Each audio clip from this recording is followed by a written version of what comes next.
Mais quelles sont les souffrances et les colères du peuple français? Ils sont devenus une marchandise et non plus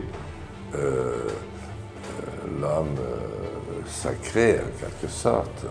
Ça a été sombrement planifié.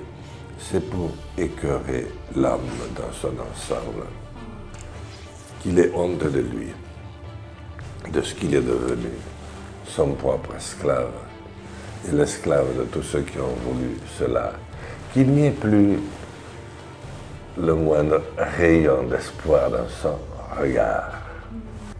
Nous devons gagner, sinon l'humanité sera mise à feu et à sang. J'aimerais savoir, tout à l'heure, on a parlé justement le service biblique en France, c'est-à-dire le gouvernement a diminué, a supprimé pas mal des postes des services bibliques, et en même temps, la tête de l'État français continue à augmenter. C'est-à-dire maintenant, le taux d'endettement, c'est 120%, c'est plus de 120% du PIB. Comment ça se fait? C'est-à-dire l'argent, on a quand même supprimé beaucoup de postes, enfin beaucoup de fonctionnaires pour des services publics. Et comment ça se fait? On dépense autant d'argent et on est toujours endetté. Tout simplement parce que on nous a fait oublier notre condition d'homme. Un homme a besoin de manger, de dormir, de faire l'amour.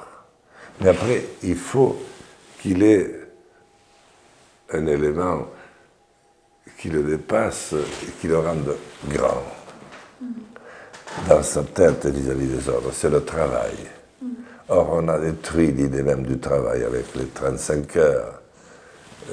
Le travail est devenu un mal nécessaire qu'il faut faire par obligation pour pouvoir mieux profiter des RTT, des congés payés. À partir de ce moment-là, en France comme partout ailleurs, on avait détruit l'esprit même de l'homme, parce que l'homme a toujours travaillé.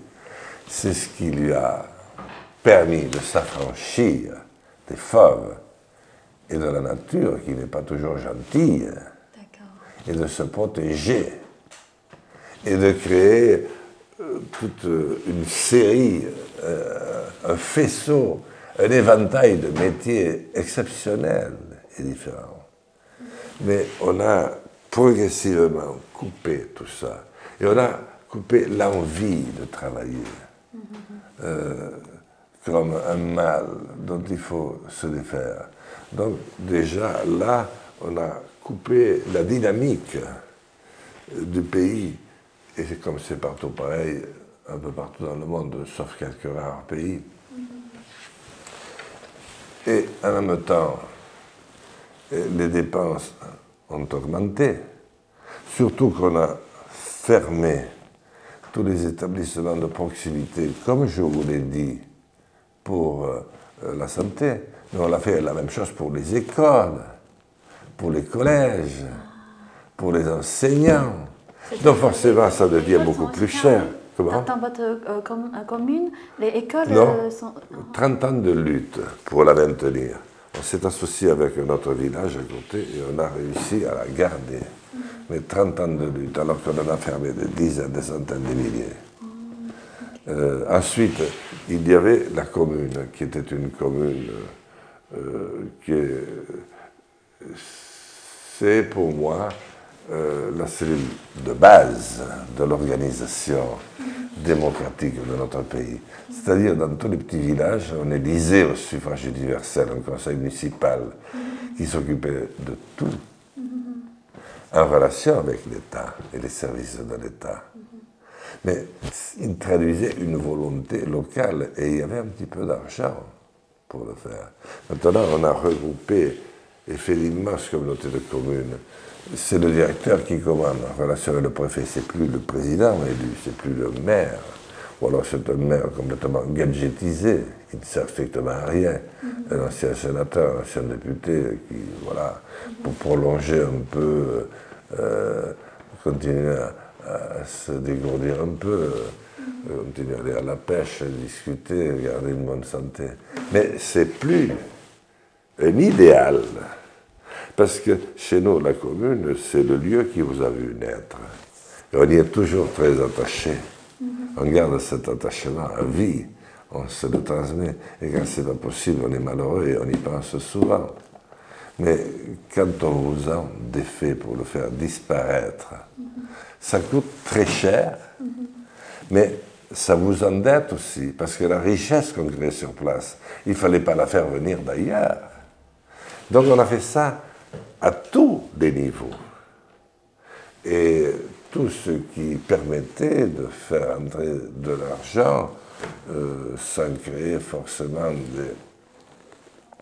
des bombes et des canons à outrance, tout ce qui était issu de l'intelligence, tout le savoir-faire et le savoir-être. La France est un pays qui ne s'est pas encore trop déformé. Vu d'avion, on dirait un jardin à la Le Nôtre. Vous savez, la Le Nôtre, c'était un grand paysagiste qui a notamment arrangé les jardins de l'Assemblée nationale du Palais Bourbon. Et c'est beau parce que c'est les agriculteurs et les paysans, avec les maires, qui ont entretenu tout ça gratuitement. Et le pays est resté beau avec ses jolis champs, encore quelques troupeaux, même si l'agriculture aussi est complètement promise à la mort. Parce que 150 000 agriculteurs vont partir et il n'y a personne pour les remplacer. C'est ce qui arrive à mon frère.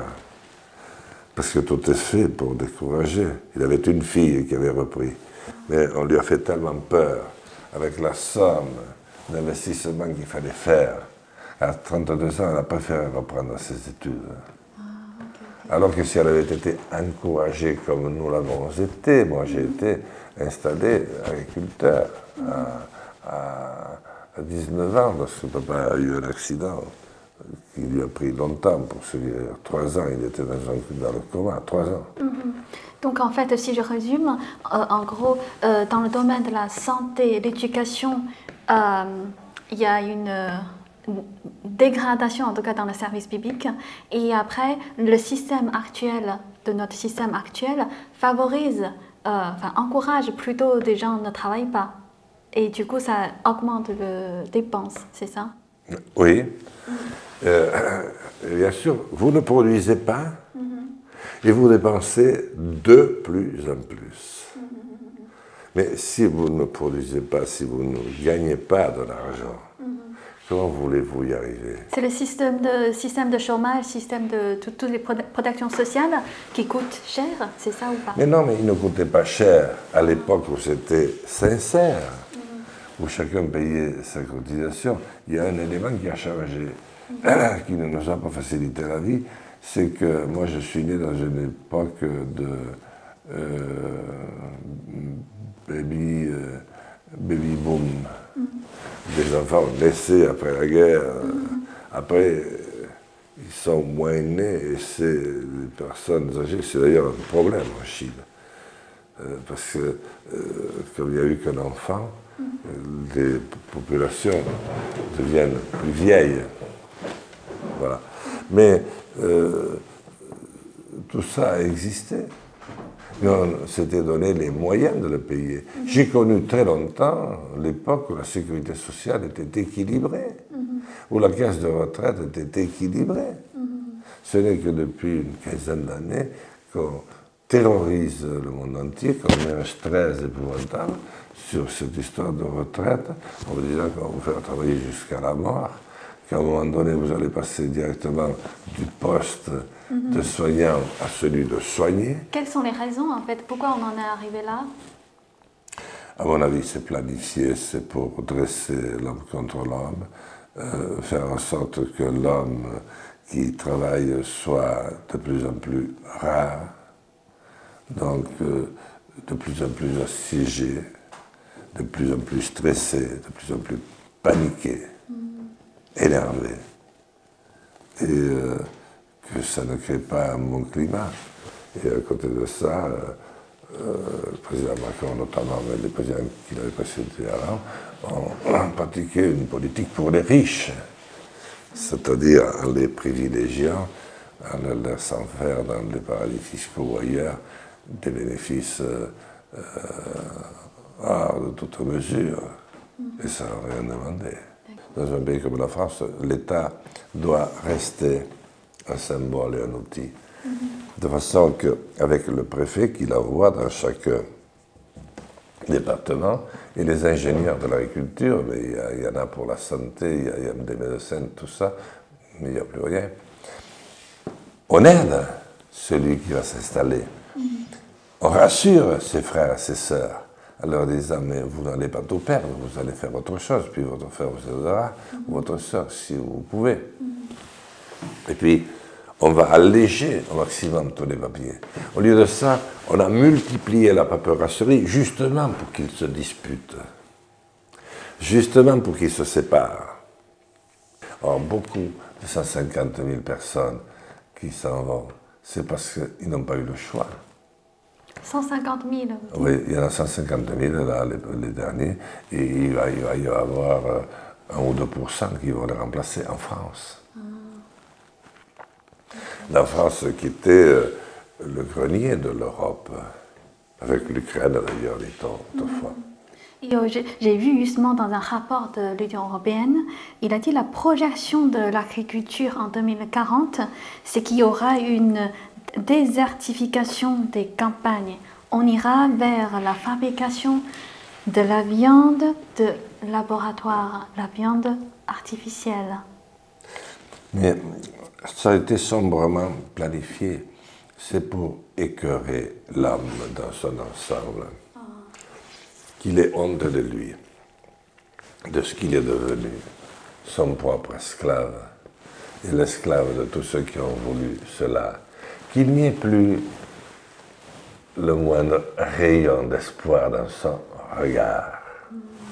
Et qu'ils se disent, mais tout ça n'a pas de sens, je vais me camoufler au fond d'une ville, je ne veux pas voir ça. Mais c'est déjà, c'est-à-dire, c'est déjà commencé à mettre oui, en place. Mais tout ce qu'on fait va dans ce sens-là. Tout ce que nous faisons en politique va dans ce sens-là, c'est pas dans le sens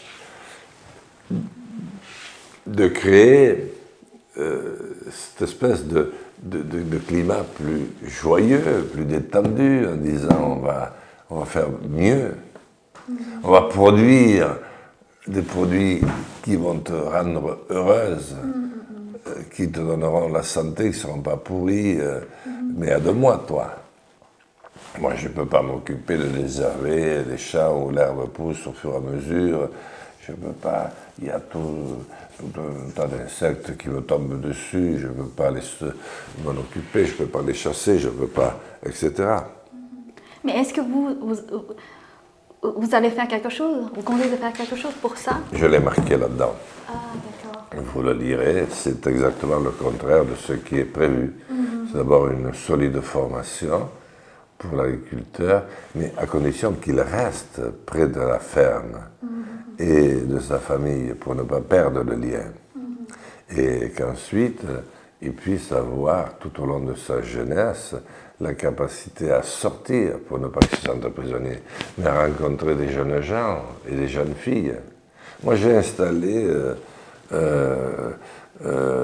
30 agriculteurs dans ma commune il y a 40 ans de ça, quand je suis devenu maire.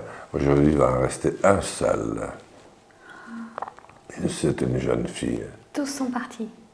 Eux ne sont pas partis, ils ont fait leur métier, mais les enfants n'ont pas repris l'exploitation. Ah, d'accord. C'est un cancer terrible. Mais c'est le cancer pour les entreprises, c'est le cancer pour les artisans, les petits commerçants.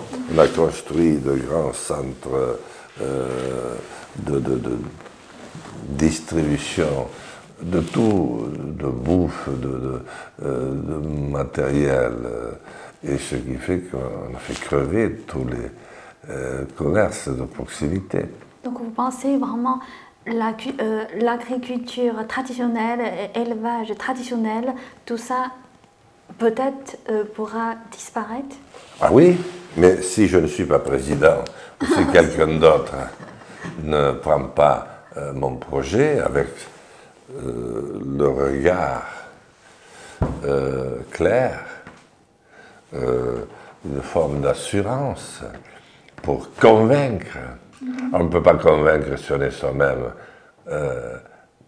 torturé par le doute et par la peur. Donc, vous serez présenté à la présidentielle 2027. Oui, oui. Si je suis en bonne santé, maintenant que le cœur va bien, j'ai été le vérifier encore hier soir, je vais chaque fois. Et je le ferai, oui.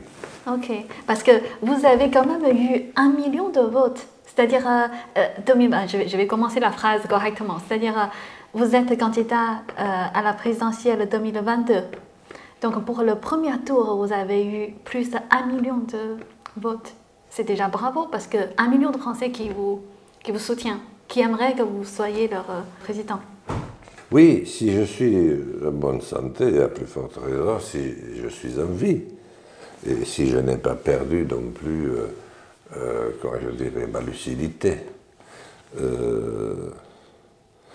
Parce que vieux lion, il ne quitte pas la jungle comme ça. Il a une responsabilité. Et puis, si le ciel a voulu que je vive si longtemps en bonne santé, en pleine bourre, que je gagne 25 élections sur 27. Il n'y a que les 2 présidentielles que j'ai perdues parce que je ne pouvais pas les gagner. Tout était fait contre moi. La Covid, le vaccin, la guerre, c'est-à-dire pour les hommes politiques, normalement, la responsabilité est très grande. Vous avez senti cet engagement? Oui, mais je le dis, d'ailleurs, je pense que je ne suis pas totalement étranger, même si je me vante un peu, mais après tous les coups que j'ai pris, si je ne m'étais pas un peu musclé, comme on dit en France, les chevilles, je ne tiendrais pas debout. Je pense que j'y ai un peu contribué par mon action. Je n'ai jamais accepté tout au long de ma vie publique l'injustice. Je ne la supporte pas. L'injustice est le fait du prince. Quand on vous met la tête sur le billot en disant ce sera comme ça. Et c'est pour ça que chaque fois qu'il y a eu un élément que je ne pouvais pas voter ni supporter, eh bien, je me suis levé. Le problème, c'est que je n'étais pas nombreux. Mais si quelques amis avaient bien voulu me suivre, on aurait déjà beaucoup avancé. Mais ce n'est pas trop tard. C'est pour ça que je vais continuer à le faire, parce que d'autres se lèveront. Et vous avez raison pour les jeunes. Les jeunes, tout le monde s'en foutait des jeunes. Mais les jeunes sont beaucoup plus éveillés qu'on ne croit. Et en même temps, ils sont plus pragmatiques que nous à leur âge. Nous, on était très engagés politiquement, on était de droite, on était de gauche. On n'arrêtait pas de discuter dans les écoles, dans les campus, etc. Mais ils savent ce qu'ils veulent. Et pour eux, d'ailleurs, la politique telle que nous la faisons est une affaire de vieux. Les miens me le disent, mais c'est une affaire de vieillard, cette histoire, dormir debout. Donc maintenant, il y aura plus en plus de gens qui vont s'intéresser à la politique. C'est la seule manière de sauver l'humanité. Je l'espère de toutes mes forces. Et je le dis à tous ceux qui nous regardent, n'ayez pas peur. Engagez-vous. Vous n'en mourrez pas. Vous vous sentirez mieux. Vous allez chasser toute l'angoisse de votre corps. Et vous allez transmettre de la joie et de l'optimisme à d'autres. Allez-y. Et vous avez fait une marche de presque 6 000 km. J'aurais pu aller à Pékin tout droit, si j'étais parti dans la bonne direction. 6 000 km. Et alors, vous avez pu rencontrer beaucoup de Français. Vous avez Oui, j'ai beaucoup rencontré, tout ce que j'ai vu, à la fin, tout le monde voulait me voir, mais même depuis le début, parce que j'étais pour eux le député. Tel qu'on le dit en France. La définition du député en France elle a été donnée par l'Assemblée constituante qui a précédé l'Assemblée nationale, l'Assemblée constituante. Elle a dit, le député est le représentant du peuple. Il est élu au suffrage universel par le peuple souverain dans sa diversité. Il est le représentant du peuple, il incarne une parcelle de la nation. Voyez, en quelques mots, ce qu'on peut dire. Si on continue ça dans cet esprit, oui, les députés, les hommes politiques, les maires dont je parlais tout à l'heure, dont on a enlevé tous les pouvoirs, pourront faire beaucoup. Et c'est le sens de mon combat. C'est pour former que j'ai créé Résistant, pour faire prendre conscience. Et les jeunes me suivent beaucoup en France. Mais quelles sont les souffrances et les colères du peuple français?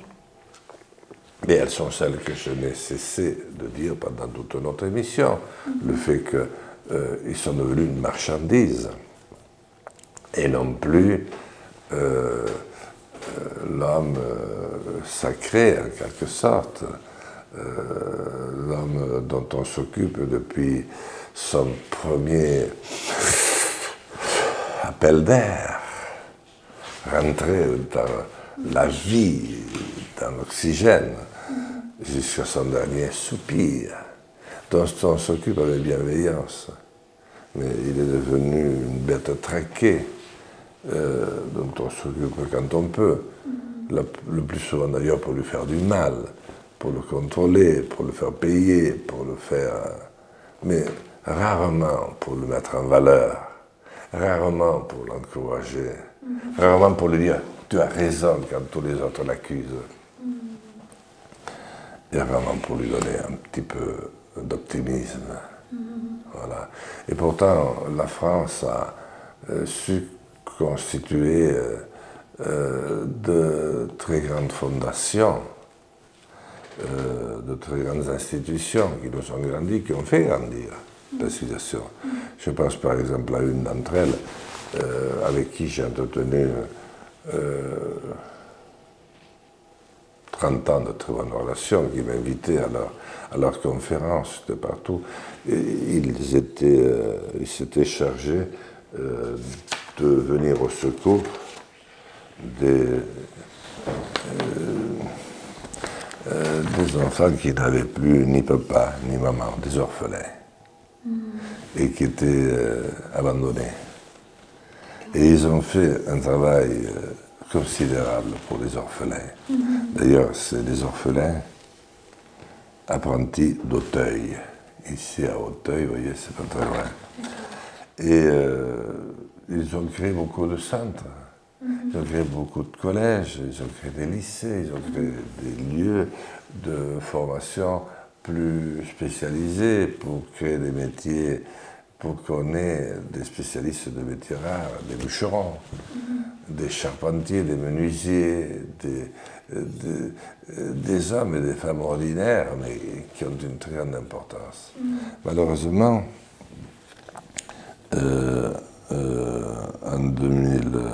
dans les années 2010, ils ont été... donc ils vivaient par les dons. Et les Français étaient généreux à leur égard. La fondation d'utilité publique des apprentis d'Auteuil. Mais là, ils ont trouvé qu'ils ne gagnaient pas assez, donc ils se sont laissés racheter par un fonds de pension américain. Alors vous savez que le propre des fonds de pension américains, c'est de générer, avec le capital qu'on prête, le plus de retour possible, au moins 14 ou 15%, mais qui sait qui peut faire ça? Et ils ont nommé un directeur, un délégué général qui était issu de ce fonds de pension. Voilà. Et puis, pour faire bonne mesure, ils ont nommé comme président quelqu'un que j'aime beaucoup, que j'ai connu, Jean-Marc Sauvé, qui est l'ancien l'ancien président du Conseil d'État, mais co-président, parce qu'il ne peut pas être président, c'est en même temps le président de la République qu'il est. Donc c'est une co-présidence sur le Conseil d'État, l'une des plus grandes institutions en France. Eh bien, cet homme admirable, qui a très bien fait son boulot, ils l'ont pris comme otage pour qu'il vienne garantir de bons et loyaux services pour entretenir l'image de marque. Mais eux, ils ont fermé, à 30 km de chez moi, un collège où il y avait 45 jeunes gens qui apprenaient, qui étaient là depuis, et à chaque sans arrêt, ils étaient formés. Il y avait le collège, et puis il y avait une ferme de 8 hectares autour, depuis des années. Et ça fonctionnait, et on a formé des jeunes de toute la France, même d'ailleurs, c'était l'esprit. Mais un jour, ils ont décidé que ça ne gagnait pas assez d'argent. M. Sauvé n'était pas encore arrivé d'ailleurs. Et ils ont décidé de le déplacer, de tout fermer, et de le déplacer à Pau, la ville à 30 km, alors qu'ils étaient desservis par autoroute, ils étaient desservis par le train, uniquement le fait du prince. Je me suis battu de toutes mes forces. Alors j'ai dit à tous qui nous écoutaient, ne vous laissez pas avoir, pas un euro, pas un centime d'euro pour les apprentis d'Auteuil. Ça a été des bienfaiteurs de l'humanité. Ce sont devenus des voyous. Des voyous. Et je prends ma responsabilité pour aller devant les tribunaux. Donc, il ne faut pas faire ça. Et ce que fait la Fondation des apprentis d'Auteuil, malheureusement, de plus en plus d'organisations caritatives au service des hommes, pour des hommes, sans compter, à condition de payer leurs propres ouvriers, leurs propres employés, ce qui est normal, sont toutes prises par le même mal. Comment voulez-vous, dans ces conditions, que ces apprentis puissent connaître l'ouverture d'esprit, le savoir, la grandeur qui doit les habiter? Donc, nous devons garder des modèles. Oui.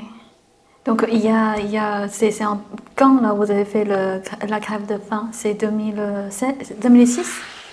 C'est ça? 2006. 2006, donc vous avez fait une grève de la faim pendant 39 jours pour justement sauver l'emploi, enfin, pour éviter une délocalisation d'une usine dans votre vallée. Oui. Donc vous avez pu sauver quand même combien d'emplois? 150? J'en ai sauvé 50 au départ, qui ont permis d'en créer ensuite 140. C'était une des entreprises que j'ai été chercher en empruntant l'argent auprès d'un copain. Oui, parce que l'ancien PDG d'Alcam m'a dit peut-être que lui, ça pourrait l'intéresser, parce que moi, je lui avais dit, mais pour faire un produit comme ça, il vaut mieux être dans un centre qui est beau pour la publicité, qui ne crée pas enfin, qu'on ait envie d'avoir une jolie voiture, mais avec de la jolie peinture et qui vient de quelque chose de joli. Et puis, il y avait un bout de vallée dans lequel personne ne vivait. Donc, j'ai été les convaincre. Mais vous avez, pour sauver justement cette usine, vous avez fait 39 jours de grève de la faim, vous avez perdu 31 kilos. 32. 32 kilos. Est-ce que vous avez failli mourir? Oui. Mais je savais que je pouvais mourir. Ah. Et quand je l'ai annoncé à ma femme, je lui ai dit, voilà, je vais faire une grève de la faim à la vie et à la mort. Et vous n'avez pas peur de... Et elle m'a dit, annonce cette bonne nouvelle à tes enfants. Et je l'ai fait, c'était un midi, un dimanche midi, et j'ai dû leur dire. Et c'était terrible pour moi. Et quelque part, j'ai toujours eu le sentiment que j'allais vivre. Mais tout à l'heure, j'ai pas compris la réaction de votre femme et vos enfants. Et quand ils ont entendu que vous avez pris la décision de faire la grève de la faim, qu'est-ce qu'ils ont dit? Alors, ma femme m'a dit d'abord, donc tu me laisses le soin d'occuper seul de tes enfants, de les élever, et puis de veiller sur ta vie ou sur ta mort, ou sur le légume que tu seras venu. J'ai dit, je comprends, Pascal, c'est normal que tu dises ça, mais je suis obligé de le faire. On ne peut pas, il y avait 400 000 entreprises qui fermaient en France à cette époque-là. On ne peut pas tous laisser faire. Moi, j'ai été chercher cette usine, elle ne vivrait pas sans moi. J'ai dû convaincre 3 ou 4 frères de vendre leur terrain pour pouvoir l'installer et avoir aujourd'hui 140 salariés avec les plus grandes technologies du monde. On ne peut pas perdre ça. Voilà. Et les enfants l'ont très bien compris. Il y avait Geoffrey qui était au second et qui avait à l'époque, je ne sais pas quel âge, il a 32 ans aujourd'hui, donc c'était en 1900, je sais pas, il avait une dizaine d'années, tout au plus, peut-être un peu plus, 14, 13 ou 14 ans. Et il s'est levé, il m'a pris par le cou et il m'a embrassé, il a dit « On te suivra jusqu'au bout, papa ». C'est magnifique. Et le soir, on voulait se détendre un petit peu devant la télévision. Le hasard, quand même, est incroyable. On est tombé sur une chaîne où il y avait la vie de Gandhi, qui lui aussi avait beaucoup jeûné. Et j'ai vu qu'il souffrait beaucoup à certains moments. Je me suis dit, bon Dieu, ça va donner, je vais le sentir passer. Et puis finalement, par la volonté, j'ai réussi à faire plier Toyal, parce que j'avais un copain qui était devenu président de la Bolivie, et qui avait dit dans ses discours qu'il nationaliserait les puits de pétrole qui étaient boliviens. Et je n'y arrivais pas, parce que les Américains ne le permettaient pas, et puis ils n'avaient pas la majorité suffisante, etc. Là, je lui ai dit, écoute, si tu veux te faire du bien et tenir ton engagement, c'était Evo Morales, eh bien, c'est le moment de nationaliser. Et en même temps, tu vas me sauver à moi aussi. Et c'est ce qui a été fait, puis, parce que c'était une guerre de la faim, et en même temps, je menais moi-même la bataille pour me sauver. Voilà. Bon, écoutez, c'était gagné, l'entreprise est toujours là, elle n'y restera peut-être pas toute la vie, mais en attendant, il y a quand même plus de 15 ans qu'elle aurait dû disparaître, et elle n'a pas disparu. C'est super. Mais j'aimerais savoir, hein, vous n'avez pas peur de mourir? Mais si j'avais pas peur de mourir, je ne serais pas un être normal. C'est venu après 3 ans de nuit blanche, parce que je connaissais très bien le dossier. Vous pensez bien qu'ils avaient fait de très gros investissements. C'est moi qui avais tout suivi. J'étais très copain avec le nouveau patron qu'ils avaient nommé. J'étais très proche. Et je trouvais que le fait de la fermer était d'une telle injustice, d'une telle indignité, d'une telle inhumanité, qu'elle ne s'imposait pas. Et Toyal l'a récupéré parce que comme il n'avait fait aucune reconversion, pour faire croire qu'ils en faisaient une, ils avaient décidé de rassembler les 50 entreprises les plus prospères dans un rayon de 100 km, et malheureusement, il y avait Total. Il y avait Alcan, je veux dire. Et d'ailleurs, le PDG, Thierry Desmarais, qui était le PDG le plus préféré des Français, le PDG de Total à l'époque, Thierry Desmarais était venu à Pau, et je l'avais rencontré à la préfecture, dans une réception. Et j'avais été le voir, je lui avais dit, monsieur le PDG, moi, je ne vais pas vous parler longtemps. Ce que vous faites n'est pas joli à travers le monde. Votre attitude est même profondément méprisable au nom de la France. Mais après tout, moi, je n'ai pas la capacité de rectifier, de corriger tout le mal que vous faites. Mais il paraît que vous voulez prendre l'usine qui est dans ma vallée. Alors je vous dis, monsieur le PDG, si vous y touchez, vous le pleurerez en larmes de sang.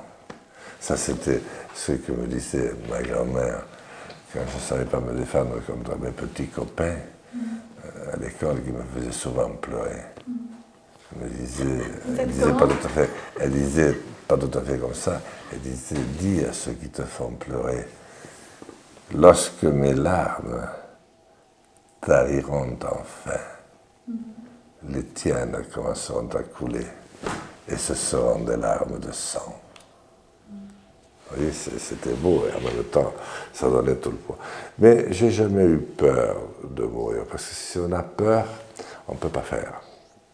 Le plus difficile après, c'était de rassurer ma femme, parce qu'il y avait 3 semaines qu'elle ne pouvait plus monter les enfants parce que j'étais devenu tellement maigre. Parce que les 3 premières semaines, vous ne perdez pas beaucoup, mais c'est après, lorsque il n'y a que de l'eau, donc les muscles sont attaqués, et alors là, vous perdez, mais j'étais devenu comme un cadavre.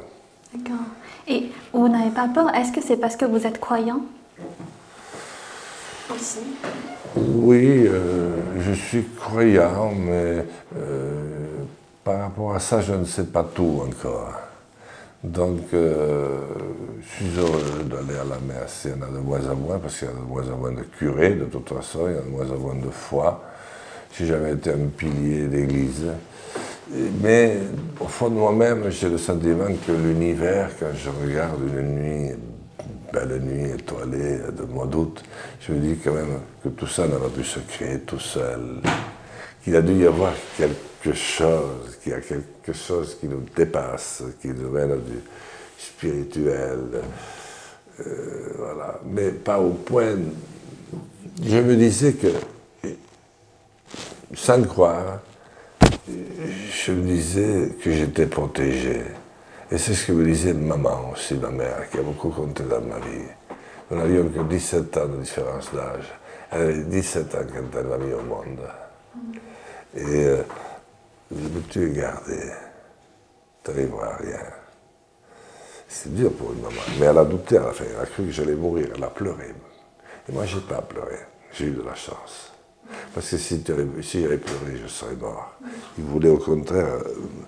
Mais tout était fait. Si vous saviez à l'Assemblée nationale les efforts qu'ils m'ont fait pour me virer.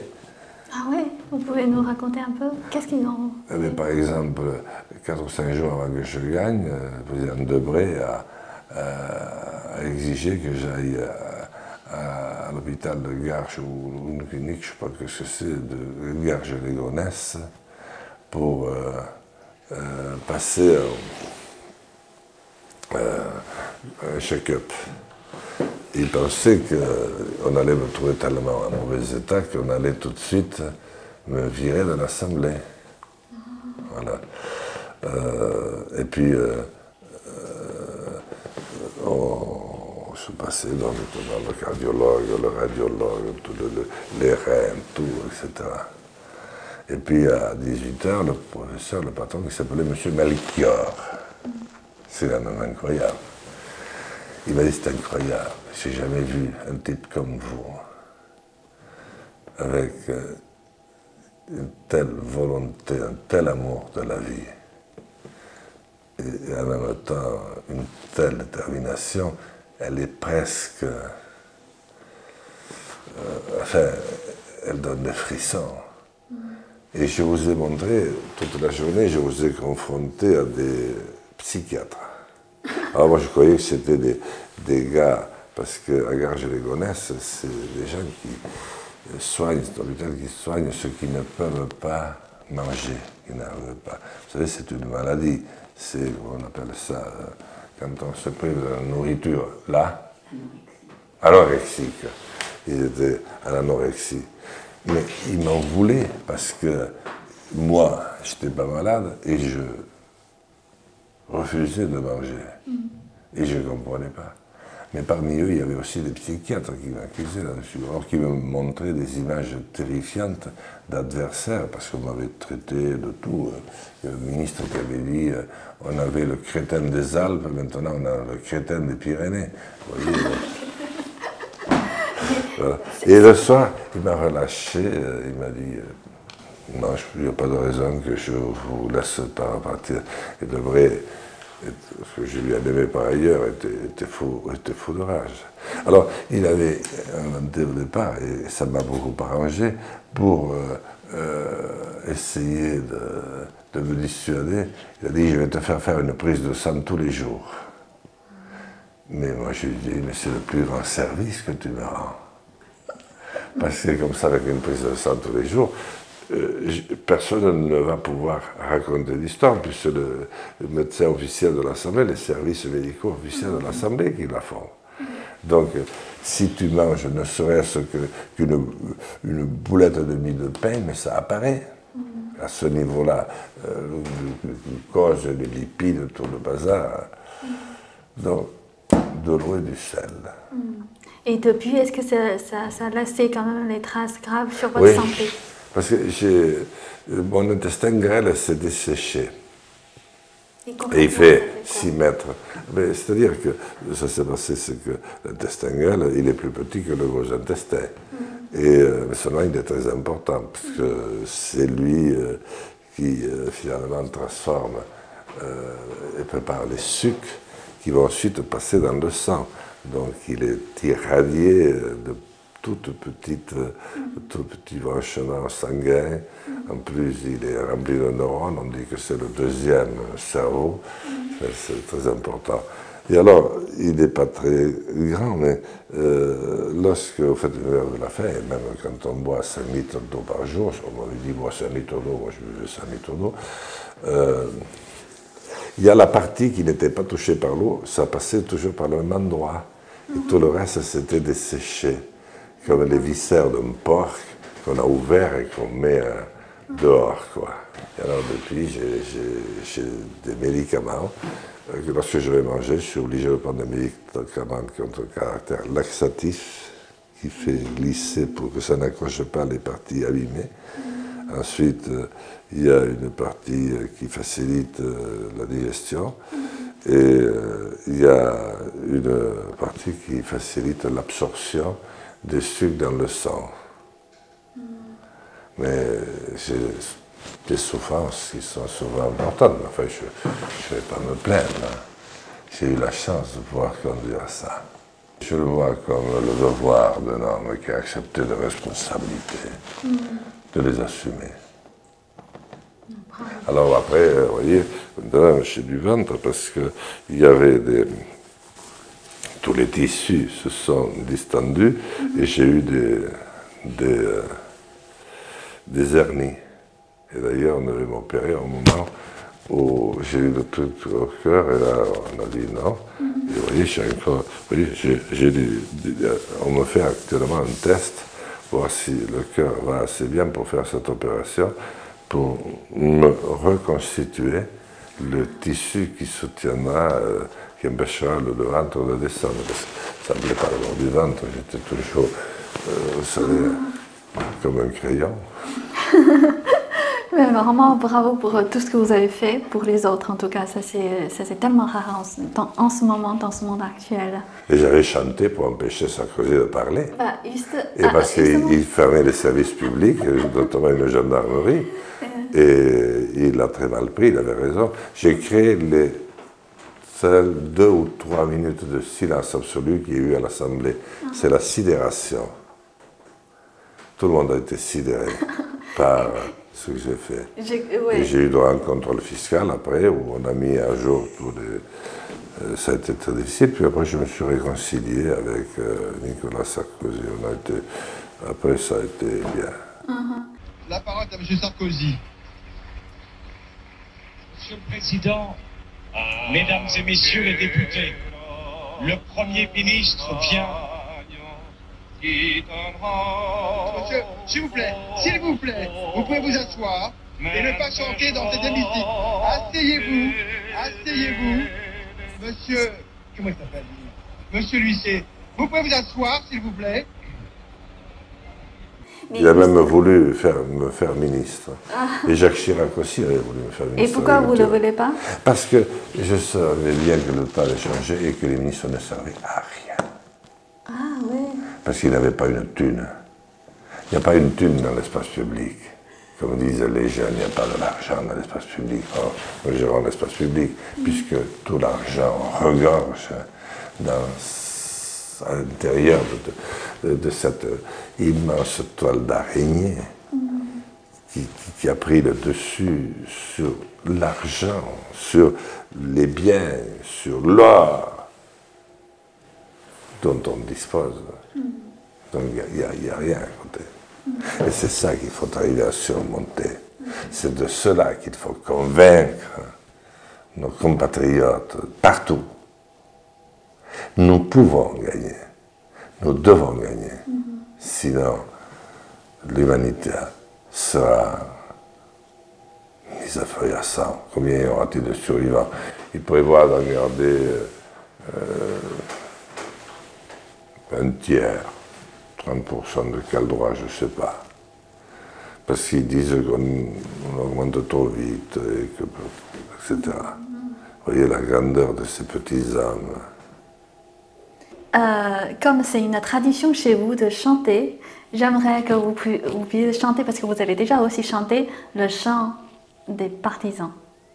Alors, je ne le chanterai en entier, avec toutes les paroles, que le jour où je l'aurai fait suffisamment partager pour qu'il devienne un chant de masse, non pas dans un esprit guerrier, mais dans un esprit de résistance absolue. Comment peut-on étudier depuis l'Antiquité les actes de résistance par la non-violence et multiplier les actes de désobéissance sans être soi-même un provocateur, de façon à donner confiance.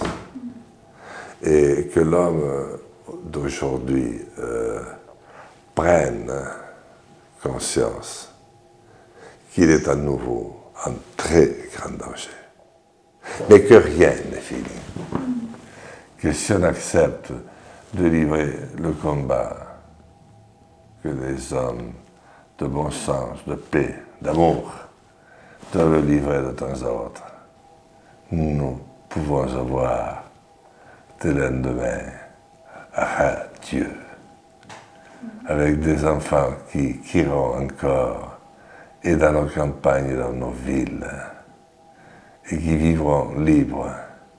Et nous aurons le sentiment de devoir accompli. Et nous pourrons, après bien des saloperies,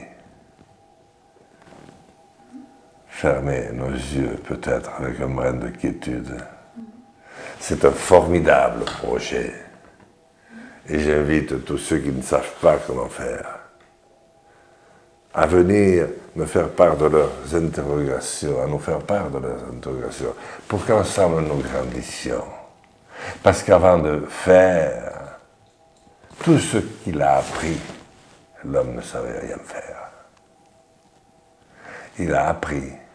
Donc s'il a appris dans tant de domaines, s'il a appris à marcher, s'il a appris à se tenir debout, s'il a appris à résister ensuite, s'il a appris à se libérer chaque fois qu'il était prisonnier, eh bien, il doit être capable de le refaire. Sauf qu'aujourd'hui, c'est la plus grande... Aujourd'hui, on est dans la monditude. On connaît totalement le monde.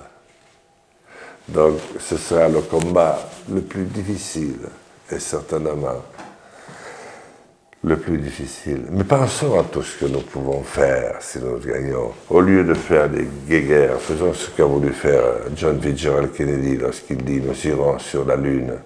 Au fond, la Lune, je pense qu'ils s'en foutaient, mais il se dit les Soviétiques vont y aller aussi et on va aller faire une course. Pendant ce temps, on ne fera pas la guerre. Moi, je veux que nous découvrions l'univers, que nos enfants en sachent plus, pas dans l'esprit malheureusement, des colonisateurs qui ont été volés l'argent et l'or qu'il y avait dans les territoires qu'ils ont découverts pour fonder. En même temps, et c'est le titre de mon livre qui est en rupture de stock, je vous ferai passer « Aurore ou crépuscule » au chercher midi résistant. Donc, je pense que c'est tellement beau d'imaginer ce que peut être la suite, de relancer la recherche, de trouver une énergie nouvelle et qui ne soit pas polluante. Je crois que c'est le soleil. Qu'est-ce qu'on a cherché autour du soleil? Presque rien. Nous, en France, à Font-Romeu, un magnifique, un formidable four qui, effectivement, grâce à des vers kaléidoscopique réfléchie sur un point donné. La force du soleil et la puissance qui est dégagée est extraordinaire. Il y a la force des vagues de la mer. Et la France est le deuxième pays, deuxième façade maritime du monde. Et tout ça doit nous permettre d'abord de reconstruire nos villes, nos campagnes. C'est un immense chantier dans le monde entier. De remanger du bon, de côtoyer du beau, de retrouver de l'amour et de l'amitié. Alors ça ne dure jamais longtemps, parce que l'homme est tragique. Mais ça peut donner des périodes, de longues périodes de paix, de 60-70 ans, comme a laissé la dernière guerre, si on arrive à éviter celle-ci. Et l'homme apprendra qu'il peut résoudre ses problèmes, non pas par la guerre, mais par en faisant bloc, en se serrant les coudes, et au lieu de se tuer, en faisant bloc ensemble. Et là, nous pouvons partir à la découverte de l'univers en étant sûrs, en signant des chartes, que ce n'est pas pour aller piller, détruire, mais au contraire, voir ce qu'ils font et ce que nous pouvons faire ensemble.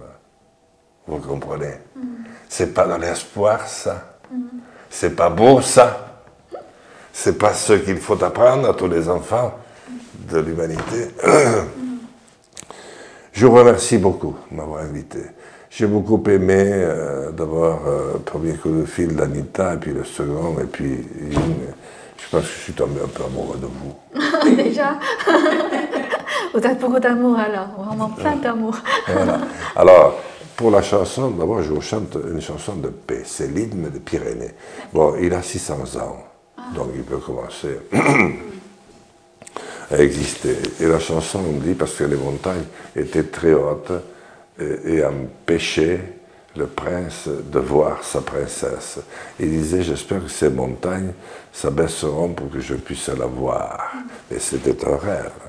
Et moi, j'espère que les montagnes d'argent, pas les vraies, pas les grandes montagnes, les montagnes d'argent s'écrouleront pour que nous puissions mener à bien le projet dont je viens de vous parler. Aqueros montaños que tan altos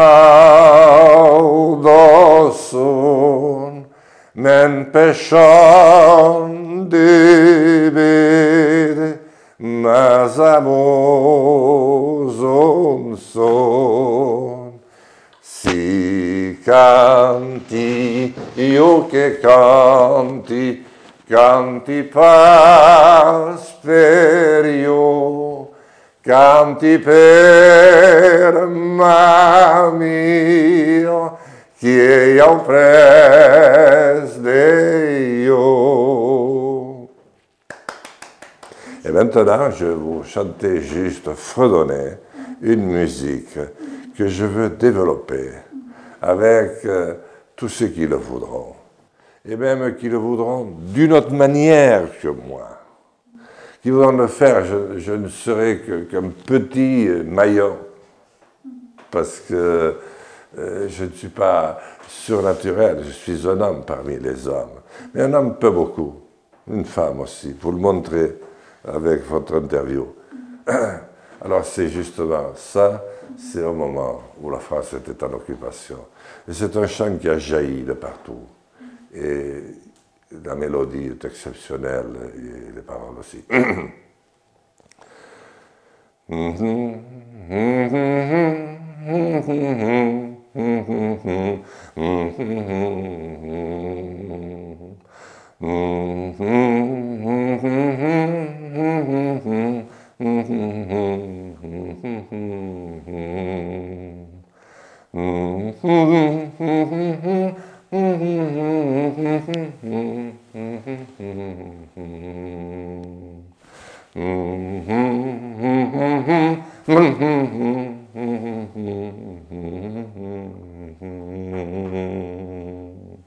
En apprenant les paroles ensemble. Merci. Merci beaucoup. Merci beaucoup, Jean. Merci beaucoup. Merci. Formidable. Merci beaucoup. Parce qu'il faut que je commence à redonner confiance à mes copains, parce qu'ils pensent que parce que je ne me suis pas présenté comme député, tout est fini. Il n'y a aucune télévision qui veut m'inviter en France. Alors qu'au départ, quand je suis arrivé, j'ai fait toutes les chaînes de télévision, toutes les radios. Pourquoi les télévisions vous censurent? Oui, complètement. Pourquoi? J'ai passé les 5 dernières années, il y avait que les 2 télévisions russes qui me faisaient parler, et la télévision Paris Première, c'est les humoristes. Et même pendant la campagne électorale, j'ai fait 3h10 de campagne, alors qu'Éric Zemmour a fait 230 heures. Mélenchon 225, le président qui a parlé très tard, mais il s'est bien rattrapé, qui a fait 180 heures. Tous les autres ont fait plus de 150 heures. La mairesse de Paris a fait 170 heures, tout le monde. Donc c'est totalement injuste. Il n'y a rien de juste là-dedans. Et moi, j'ai pu m'inviter comme ça, mais parce qu'un jour, je les ai traités, je savais à quel point nous, les hommes politiques, nous étions des lâches. Amis, entends-tu le vol noir des corbeaux sur nos plaines? Sur nos plaines. Amis, entends-tu les cris sourds du pays qu'on enchaîne? Qu'on enchaîne. Oh oui, partisans, ouvriers et paysans, c'est l'alarme. C'est l'alarme. Ce soir, l'ennemi connaîtra le prix du sang et des larmes. Et des larmes. Montez de la mine, descendez des collines, camarades. Camarades. Sortez de la paille les fusils, la mitraille, les grenades. Les grenades. Oh oui, les tueurs à la balle et au couteau, tu évites. Oh oui, saboteur, attention à ton fardeau, dynamite. Dynamite.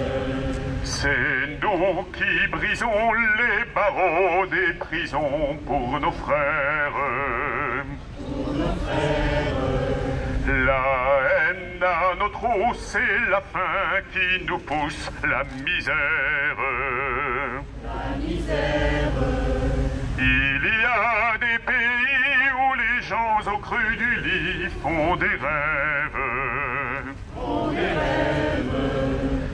Ici, nous vois-tu, nous on marche et nous on tue, nous on crève. Nous on crève. Ici, chacun sait ce qu'il veut, ce qu'il fait quand il passe. Quand il passe. Ami, si tu tombes, un ami sort de l'ombre à ta place. À ta place. Demain, du sang noir séchera au grand soleil sur les routes. Sur les routes. Chantez, compagnons, dans la nuit, la liberté nous écoute. Nous écoute. Amis, entends-tu le vol noir des corbeaux sur nos plaines? Sur nos plaines. Amis, entends-tu les cris sourds du pays qu'on enchaîne? Qu'on enchaîne. Amis,